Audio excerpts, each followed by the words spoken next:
Boa noite a todos, boa noite a você que está ligado aqui no canal da Paróquia Maria Mãe, sejam todos bem-vindos a mais uma colocação que vamos fazer aqui de um texto bíblico da Palavra de Deus, seguindo essa série Deus do Impossível.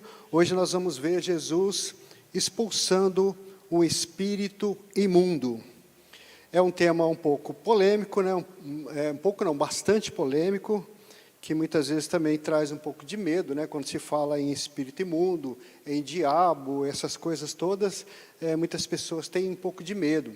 Então, já alerto a você que o tema é esse, então vou falar sobre isso, vou dar um testemunho da minha vida sobre essas coisas, né? Envolvimento com o ocultismo. Então, já estou avisando você, né? O tema é para dar medo, mas não tenha medo, né? Não tenha medo, por quê? Por várias razões. E a principal dela é que você é um cristão, né? E sendo um cristão batizado, que entregou a vida aí para Jesus, você tem o Espírito Santo dentro de você. Então você é templo, como diz a palavra, né? E não só a palavra, isso é uma realidade para o cristão, né? Que sendo cristão é templo do Espírito Santo. Então, sendo o templo do Espírito Santo, o que está em você é muito maior e muito mais poderoso do que qualquer outra coisa de ocultismo, de trevas e essas coisas semelhantes. Então, não há motivo para você temer, não há motivo para você ter medo. E também alerto para que você veja esse tema com um olhar de quem precisa ter um conhecimento, né? Porque nós infelizmente, nós não temos esse conhecimento na igreja, né? Nós temos muito poucas pessoas que têm esse conhecimento, né, a respeito desse tema, de trevas, de ocultismo, de Satanás e tudo mais. Temos muito poucas pessoas, né, como eu já disse, na igreja, que consegue colocar esse tema, né? E ainda as pessoas que colocam esse tema são pessoas que falam sobre aquilo que leram em algum lugar, né? Ou no livro, ou na Bíblia, mas na verdade não tem uma experiência. Eu coloco esse tema para você, não só porque eu li na Bíblia, né? Porque eu li em vários livros, mas porque, acima de tudo, eu tenho a experiência na minha vida, né? Eu estive lá do outro lado, né? Eu estive do lado das trevas. Eu fui resgatado por Jesus das trevas. Eu fiz pacto de sangue com Satanás, com o diabo. Então, eu sei muito bem o que eu estou falando. Não só porque eu li na Palavra de Deus, não só porque eu aprendi nos bons livros que tem, né, que existe, né, livros católicos, não só porque eu aprendi teoricamente, mas também porque eu tenho essa vivência na prática. Então, estou falando com conhecimento de causa. Então, é muito fácil para mim falar isso, porque eu me baseio nas Escrituras, nos bons livros, em São Tomás de Aquino, que fala também sobre esse assunto, e também baseio na minha própria vida, minha própria experiência pessoal com isso. Então, vamos lá. Em primeiro lugar, eu quero fazer aqui uma colocação que é uma coisa que está engasgada, né, há muitos anos na minha garganta, né, então eu quero desabafar um pouco aqui. Eu fui muito perseguido na igreja por causa desse tema, de ocultismo, de diabo, Satanás e tudo mais. Por ser um tema muito polêmico e por poucas pessoas terem o conhecimento, as pessoas preferem perseguir, né, a gente, e eu fui muito perseguido. Eu tenho 31 anos de caminhada dentro da igreja, com pregações, dirigindo grupos de orações da RCC, da Renovação Carismática Católica, pregando retiros, não só em Marília, mas em todo o Brasil e até fora do Brasil, pregando retiros da Renovação Carismática. Então, com tudo isso, eu fui muito perseguido, né, por causa desse tema que eu vou colocar aqui agora. Então, eu quero fazer esse desabafo aqui, né? Eu quero dizer para você, talvez você que está me assistindo aí, que talvez tenha uma liderança na igreja. Cuidado, antes de você perseguir alguém que tem conhecimento com esse tema, procure conhecer também. Porque as pessoas que me perseguiram eram pessoas que não entendiam bulufas disso. não entendiam nada disso. E até padres, né? Não meu padre aqui, o padre Adriano nunca fez isso, né? Muito pelo contrário, né? Ele sempre apoiou a minha esposa Lúcia, que é ministra da Eucaristia aqui, mas outros padres que passaram ao longo desses 31 anos de vida dentro da igreja, que passaram pela minha vida, alguns deles me perseguiram por causa disso, né?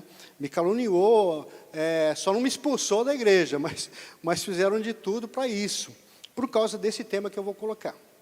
Então, eu quero dizer para você, até para você que é padre, que talvez esteja me assistindo, antes de você me criticar ou criticar alguém que fala sobre isso, procure entender sobre isso, procure aprender sobre isso, né? Tem bons livros na igreja, tem bons livros católicos, né? Eu vou até citar aqui alguns nomes, né, que podem te ajudar, você que é líder, né? Eu quero falar também para os líderes de acampamento, né? Eu vejo que o acampamento é um meio de evangelização, de transformação de vida muito bom, né? Eu fiz acampamento e já servi em tantos outros acampamentos, então é um meio de evangelização, de transformação de vida muito bom, mas tem uma falha. A maioria dos que estão à frente do acampamento também não entende nada sobre esse tema de ocultismo e de contaminação espiritual. E, por isso, sofrem nos acampamentos, né?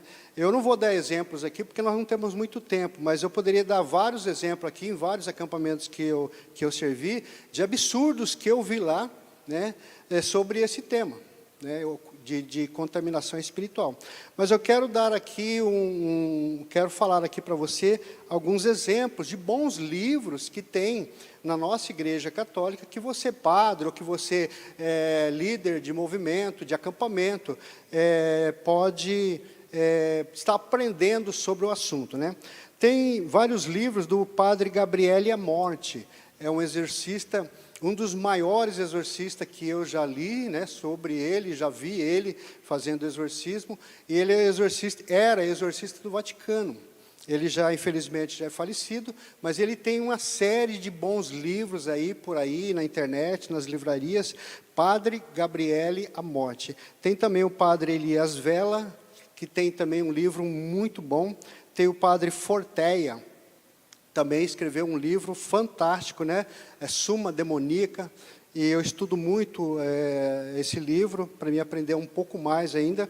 E tem o padre também Duarte Lara, que é um padre português, que está sempre na Canção Nova, ele também é um expert nesse assunto. E vários outros, né?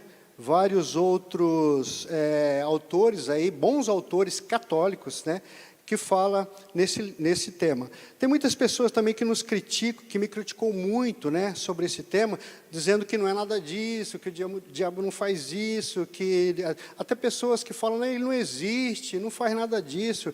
Irmão, você não sabe o que está falando, infelizmente. Na nossa igreja, nós temos várias orações que a gente faz expulsando essa coisa.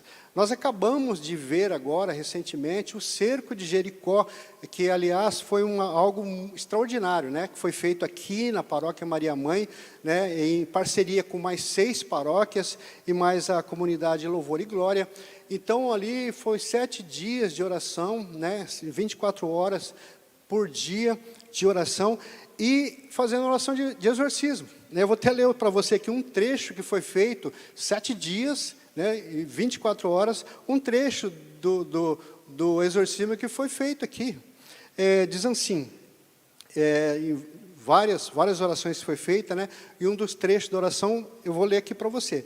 Nós te exorcizamos, espírito imundo, potência satânica, invasão infernal, em nome do nosso Senhor Jesus. Foi orado isso 7 dias, 24 horas por dia aqui.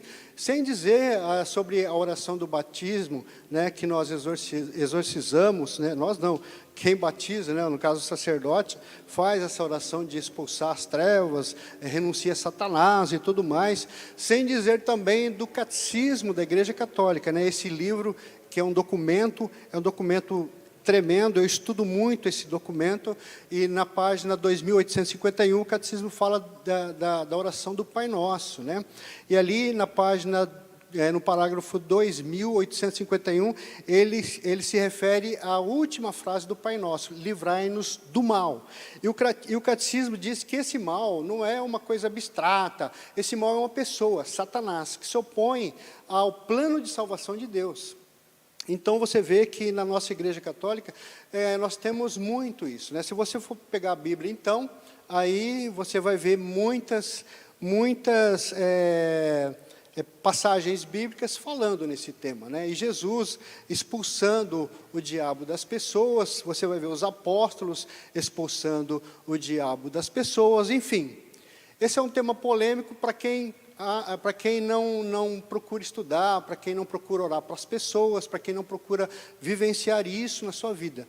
Eu quero dizer também que falar sobre as trevas não quer dizer que eu goste das trevas, né? Eu tenho horror às trevas, mas é necessário. É necessário por quê? Porque somos tentados todo momento, somos tentados todo dia. E quem é que te tenta?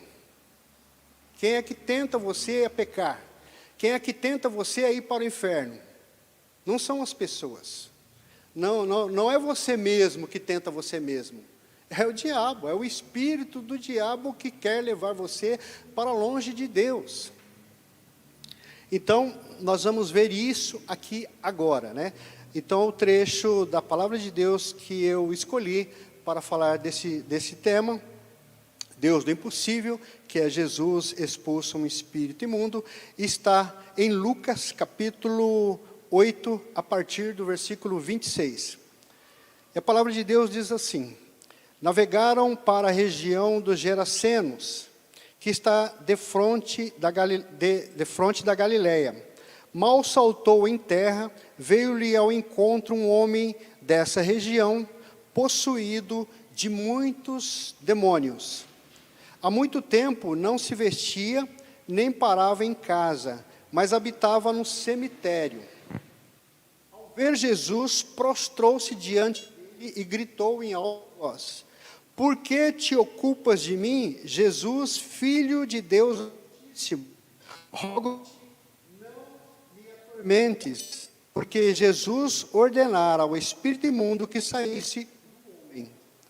Pois há muito tempo que se apoderara dele e guardavam-no preso em cadeias e com grilhões nos pés, mas ele rompia as cadeias e era impelido pelo demônio para o deserto. Jesus perguntou-lhe: qual é o teu nome? Ele respondeu: Legião, porque somos muitos, porque eram muitos os demônios que nele se ocultavam. E pedia-lhe que não os mandasse para ir ao abismo. Ora, andava ali pastando no monte uma grande manada de porcos. Rogaram-lhe os demônios que lhes permitisse entrar neles, e permitiu. Saíram, pois, os demônios do homem e entraram nos porcos, e a manada de porcos precipitou-se pelo despenhadeiro impetuosamente no lago e afogou-se. Quando aqueles que os guardavam viram o acontecido, fugiram e foram contá-lo à cidade e pelo campo.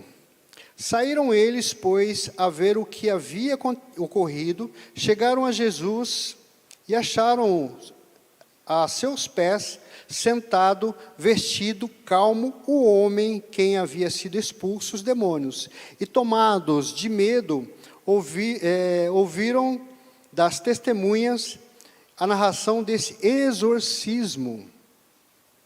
Então todo o povo da região dos Gerasenos rogou a Jesus que se retirasse deles, pois estavam possuídos de grande temor.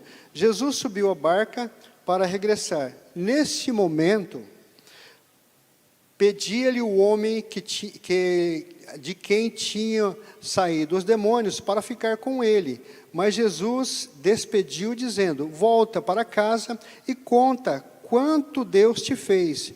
E ele se foi, publicando por toda a região essa grande coisa.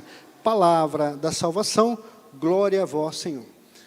Então está aí essa passagem né, uma passagem clara, né? Não tem muito que interpretar isso. Se quiser buscar lá no fundo do poço espiritual, da interpretação espiritual, outra interpretação diferente, mas a verdade é que Jesus encontrou esse homem possesso, né, de demônios, e aqui está se referindo aqui a um espírito imundo, e espírito imundo nada mais é do que demônio, e esse homem então tinha essa legião de espíritos imundos na vida dele. E Jesus libertou esse homem, quer dizer, Jesus fez um exorcismo na vida desse homem, e esse homem ficou liberto. Eu quero partilhar aqui com você um pouquinho dessa minha experiência, né, com esse ocultismo.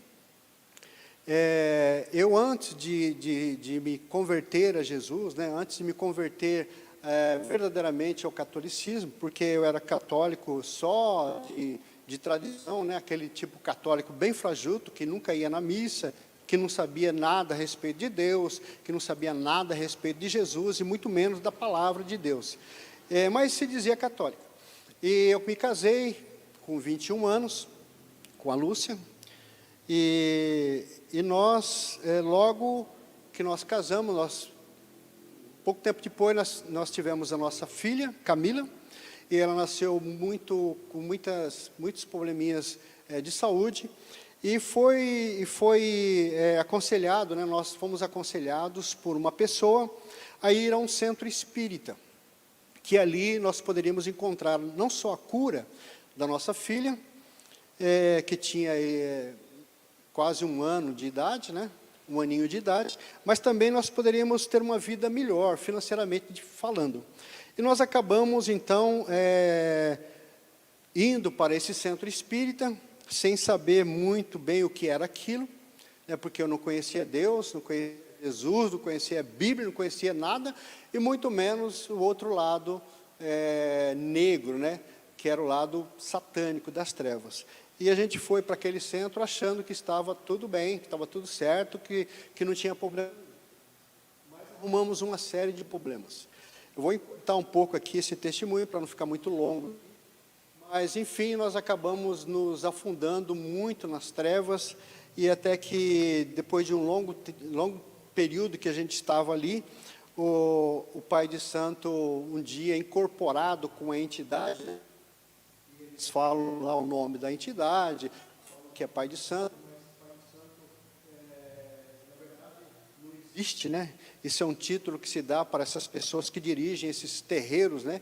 Esses centros espíritas, pai de santo, essas pessoas que incorporam nela uma entidade que, segundo eles, são pessoas que já são falecidos e que estão voltando ali, incorporando ali na pessoa deles, mas isso é uma mentira, só que eu não sabia na época que era mentira, né? Hoje eu sei, biblicamente eu compreendo isso, né?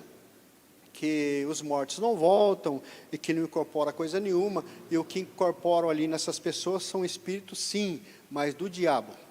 E, na verdade, esse homem incorporado com um desses espíritos, numa sessão que nós estávamos ali passando, ele chegou até a Lúcia e disse para ela: a senhora está grávida. E ela falou assim: não estou não. Ele falou assim: está sim. E aí a senhora está grávida de um menino, e a senhora vai entregar esse menino para a entidade e tal. Falou lá o nome da entidade, para ela entregar, então, essa entidade. E ela não acreditou, né, na palavra desse homem, e até ficou brava, que não queria, na verdade, ela não queria ficar grávida, porque nós já estávamos tendo muito problema com a Camila. A Camila tinha ali 1 ano de idade, um pouco mais de 1 ano, talvez, pouquinha coisa mais de 1 ano, então a gente estava tendo muito problemas com ela, problema de saúde, né?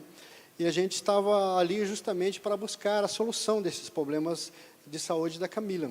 E, então, a Lúcia não queria ficar grávida, se prevenia de tudo quanto era jeito para não ficar grávida, e, de repente, agora, esse homem incorporado ali com aquele espírito, dizia para ela que ela estava grávida, e era um menino. E ela ficou muito brava com isso, né? Disse que não estava grávida coisa nenhuma. E eu disse para ela: olha, muito fácil, vai e faça o teste. E ela fez o teste e realmente ela estava grávida. Então, veja bem, ela não sabia que estava grávida, muito menos, mas o diabo sabia que ela estava grávida.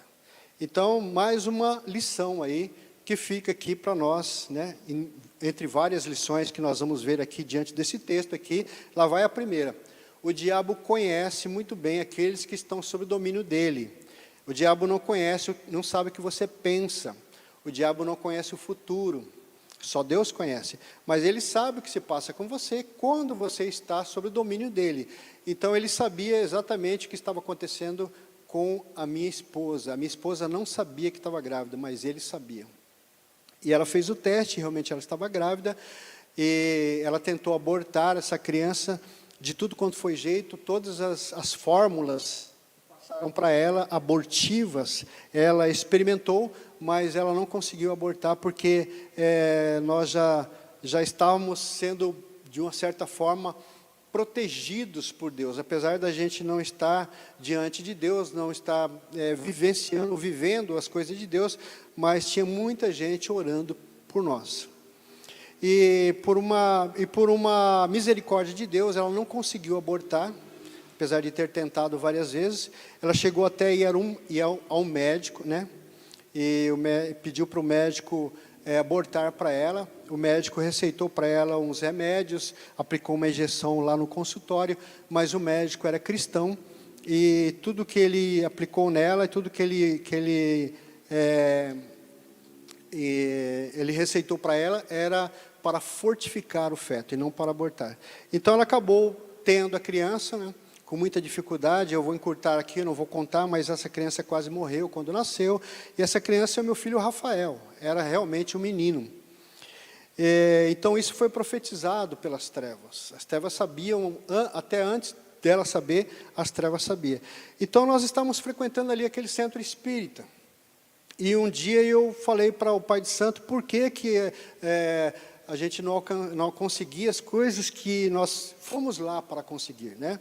Ele disse que era porque nós tínhamos dons mediúnicos, e nós precisávamos desenvolver esses dons mediúnicos. E eu falei para ele como é que fazia para desenvolver. Ele deu lá a receita, né? Você tem que comprar uma série de coisas lá, velas de várias cores, enfim, passou uma receita para a gente comprar e para trazer na próxima sessão. E na próxima sessão, então, foi feito lá todo um preparo, e ele chamou eu e a Lúcia ali, diante do altar que eles tinham lá, e no altar tinha imagens de santos, no altar tinha crucifixo, tudo para enganar os trouxas, né, das pessoas que, como nós, não tinham conhecimento de Deus e da igreja e de nada. E nós estamos ali diante daquele altar. Então, foi feito ali uns rituais que eles fazem ali, e ali nós estávamos fazendo um pacto de sangue com o diabo, e nós não sabíamos que estava sendo feito. E ele pegou uma cumbuca de barro com sangue de animal. Essa cumbuca tinha sangue de bode, e como o animal era grande, ele não foi sacrificado ali no terreiro, ele foi sacrificado fora, e foi levado ali só o sangue desse animal.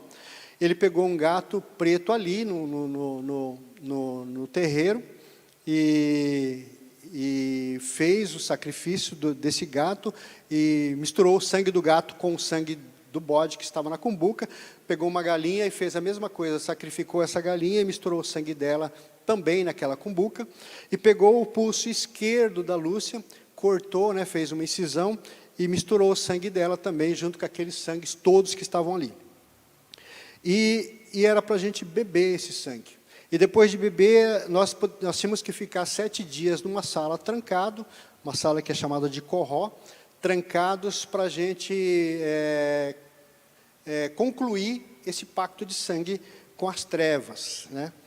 E nós tínhamos que ficar 7 dias naquele quarto, só bebendo sangue, o quarto escuro, sem sair dali, sem fazer a necessidade, fazia ali mesmo, e bebendo só sangue de animais.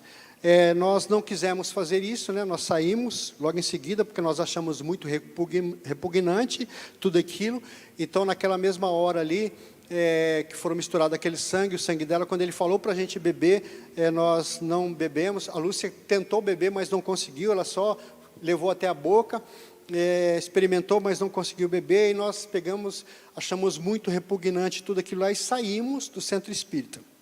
e fomos embora. Nunca mais voltamos naquele centro. Mas aconteceu alguns fenômenos extraordinários. A nossa casa começou a sofrer as consequências da contaminação. Levítico, né, a palavra de Deus em Levítico, capítulo 19, versículo 31, se eu não me engano, Levítico 19, 31, a palavra de Deus diz que não é para consultar os espíritas, nem adivinhos, para não se contaminarem com ele. Então, nós estamos totalmente contaminados. Levítico capítulo 18 também fala isso. E nós estamos totalmente contaminados com tudo isso, com as trevas, né, na verdade. Não voltamos mais no centro espírita, mas a contaminação estava conosco, estava na nossa casa. E nós brigávamos muito, discutíamos muito, nós não conversávamos, a gente se comunicava por bilhete, ela escrevia o que ela sentia, o que ela queria, e depois eu respondia por bilhetes, a gente brigava por qualquer coisa, o copo d'água, a gente fazia uma tremenda de uma tempestade dentro de casa. Enfim, era um inferno, na verdade. Ela muito nervosa, eu também muito nervoso, ela brigava muito com as crianças, né? O Rafael pequenininho, a Camila também, e ela falava que ia matar as crianças direto. Ela falava, antes de vocês me matarem de raiva, eu vou matar vocês, e ela direto falando isso. E ela via vultos, né, dentro de casa, correntes arrastando, barulhos estranhos, ela via vultos pretos passando por trás dela, ela olhava assim, o vulto sumia, o telefone, eu viajava, ficava 3, 4 dias fora, ela ficava sozinha com as crianças em casa, e o telefone tocava de madrugada, ela ia atender, era uma voz horrível, falando coisas horríveis para ela. Então, ela sofria todo esse tipo de opressão demoníaca, na verdade, sobre ela. Por quê? Por causa dessa contaminação que nós adquirimos nesse lugar. E ela contava tudo isso para mim, ela dizia, eu estou ficando louco. Falava para ela, se você está louco, eu estou louco e meio com você. Então, era 2 loucos vivendo no mesmo teto. Nós íamos separar, porque não tinha mais condição de viver junto, a gente estava quase para separar, e ela contou para mim um dos pesadelos, dos muitos pesadelos que ela tinha, ela contou um para mim, que eu também fiquei muito assustado. Ela dizia que ela ia dormir, eu estava viajando, ficava 3, 4 dias viajando, e ela dizia que ia dormir, e não conseguia dormir. De repente, ela pegava no sono, mas uma coisa entrava dentro dela, e depois essa coisa saía e ficava andando pela casa. E essa coisa que saía dela era uma menininha, que ficava andando pela casa, uma menininha aparentando aí 10, 11 anos, e essa menininha chegava até o pé da cama dela e falava, Lúcia, com voz de homem, Lúcia, você não vai fazer o que você prometeu? Ela falava, sim, vou fazer. Ela levantava da cama, ia até a cozinha, pegava uma faca daquelas grandes e passava a faca no pescoço da Camila. E ela acordava desse pesadelo com a faca na mão e passando no pescoço da Camila, que era criancinha, novinha. E ela acordava com a Camila se batendo. Mas Deus, com a sua misericórdia, mais uma vez, livrou-nos dessa terrível fato que ia acontecer, né, dela matar a Camila, porque ela passava as costas da faca no pescoço da Camila. Então, ela não conseguiu cortar o pescoço da Camila, mas ela disse que fez isso várias vezes. Quando não era a Camila, era o Rafael. Ela tentava enforcar o Rafael. E nós estávamos nesse transtorno todo, nesse inferno todo, dentro da nossa casa, por consequência dessa passagem, né, dessa vivência que nós tivemos nesse centro diabólico. E então, quando nós estávamos para separar, nós fizemos um retiro da renovação carismática, isso foi no ano de 88, né, portanto, aí há 30 e poucos anos atrás, e nesse retiro, ela foi liberta. Aconteceu uma libertação extraordinária ali nela, ela ficou possessa no retiro, né, ela deu muito trabalho lá para as pessoas, e possessa, com aquele estado de transe, possessa, se batendo, com voz horrível, com voz estranha, abriu o pulso dela, no mesmo lugar que foi feita a incisão no centro espírita, e já tinha cicatrizado, já fazia um bom tempo que a gente já não ia mais lá, tinha cicatrizado, mas abriu naquele momento, no mesmo lugar que foi feita a incisão, E aí você vê a cena, ela possessa, se batendo com voz estranha, as pessoas orando tudo ali para ela, e ela soltando sangue para tudo quanto é lado. Aí eu pergunto para você, e se não tem pessoas ali que saibam lidar com isso? E se não tem pessoas de Deus ali que saibam fazer oração de libertação? Como é que ia ficar? Aí que eu faço um alerta para você que está me assistindo, para você que é padre, para você que é líder de movimento dentro da igreja. Procure conhecer isso. Você pode até falar para mim, eu prefiro conhecer Jesus. Irmão, é uma obrigação sua conhecer Jesus. É uma obrigação sua falar de Jesus. É uma obrigação minha falar de Jesus. Eu, como cristão católico, tenho essa obrigação. Mas eu digo para você, é um alerta para você que é líder, conhecer essas coisas, e ter conhecimento dessas coisas, e saber que você tem autoridade em nome de Jesus para fazer oração de libertação. Eu não estou falando o exorcismo da Igreja Católica, o exorcismo solene da Igreja Católica, que só o bispo pode fazer. Não estou falando isso. Ou o bispo, somente o bispo pode fazer, ou alguém, ou algum padre, ou alguém que o bispo mandar fazer. Mas eu, como cristão, eu posso fazer oração de libertação, meu irmão. Você, como cristão, você pode fazer e deve fazer oração de libertação. Aí eu pergunto para você, e se nesse momento em que a minha esposa estava possessa ali naquele retiro, e se não tivesse alguém que soubesse fazer isso? Na capela. E se não tivesse alguém na capela que soubesse fazer oração de libertação? Como é que ia ficar? Sabe o que ia acontecer? Como acontece em muitos retiros, como acontece em muitos acampamentos, iam colocar ela numa ambulância e iam mandar para o hospital de louco. Mas graças a Deus não, tinha pessoas ali que sabiam muito bem o que estava fazendo, que sabiam muito bem o que era aquilo, e fez oração de libertação para ela, e ela foi liberta. Hoje ela é uma mulher extraordinária de Deus, é uma mulher que tem autoridade em nome de Jesus. A minha esposa já fez diversas orações comigo de libertação. Ela pode fazer tranquilamente qualquer tipo de libertação de pessoas contaminadas com esse tipo de coisa, tranquilamente, para ela não tem problema nenhum, porque ela sabe da autoridade que tem. E hoje eu estou falando isso abertamente porque nós pregamos isso abertamente, e ela também fala isso abertamente nos retiros, nos acampamentos. Então não é problema nenhum para mim falar isso sobre mim, sobre ela.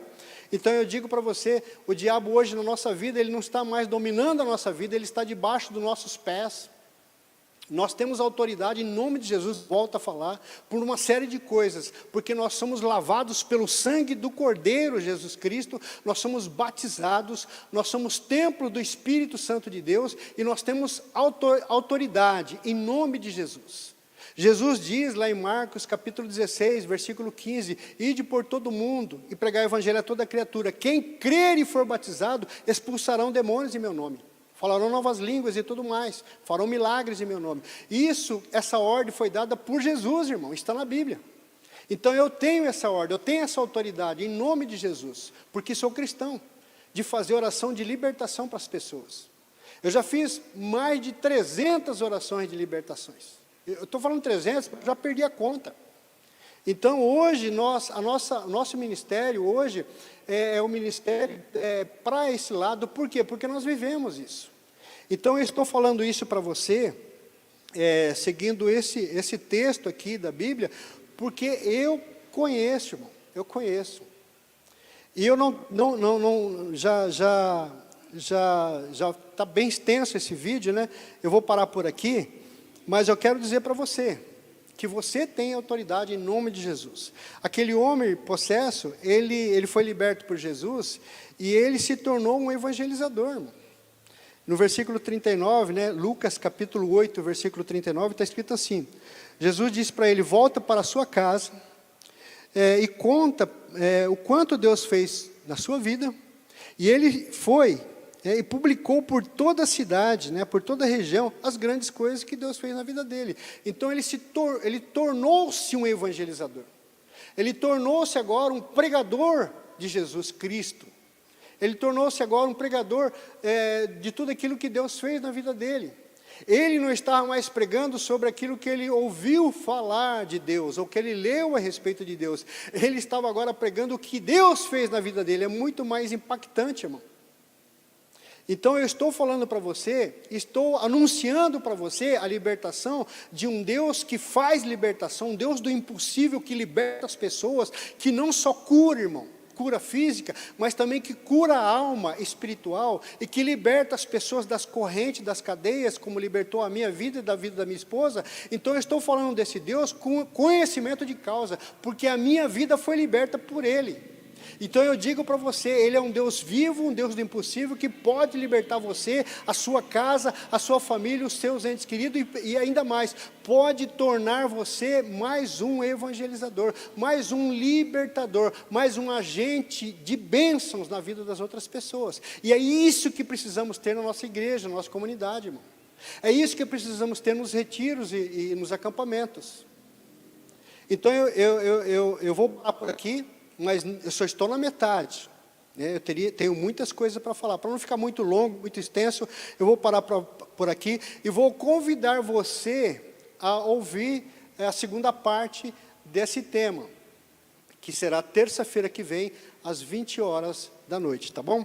E nessa segunda parte eu vou esclarecer aqui alguns pontos, né, de como o diabo age na vida das pessoas, seguindo o que está escrito aqui, nesse trecho que nós acabamos de ler, de Lucas, capítulo 8, versículo de 26 a 39. E nós vamos ver muitas coisas interessantes aqui, né?